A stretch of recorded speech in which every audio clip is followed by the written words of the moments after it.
Hello friends, ఇది ఈరోజు video అండి. ఏంటి అంటే ఈరోజు అందరికీ పరాభవనామ ఉగాది శుభాకాంక్షలు అండి. మరి మీ ఇంట్లో నా ఉగాది ఎలా సెలబ్రేట్ చేసుకున్నారా అనేది కూడా కామెంట్లో చెప్పండి ఫ్రెండ్స్.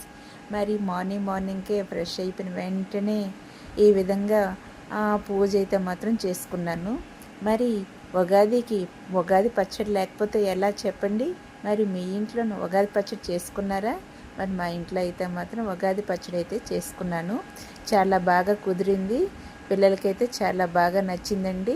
మరి ఇంకా ప్రసాదాలు అయితే మాత్రం స్పెషల్గా ప్రతి సంవత్సరం చేస్తాను, కానీ ఈ సంవత్సరం చేయడం అయితే మాత్రం అవ్వలేదు.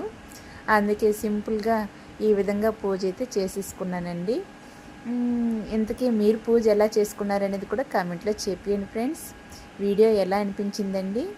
తర్వాత మరి నా ప్రాసెస్లో ఉన్న ఉగాది పచ్చడి ఎలా చేసాను అనేది చూసేయండి. నేను చిన్నవి మీడియం సైజువి నాలుగు మామిడికాయలని తొక్కు తీసేసుకొని చిన్న చిన్న పీసెస్గా కట్ చేసుకున్నాను.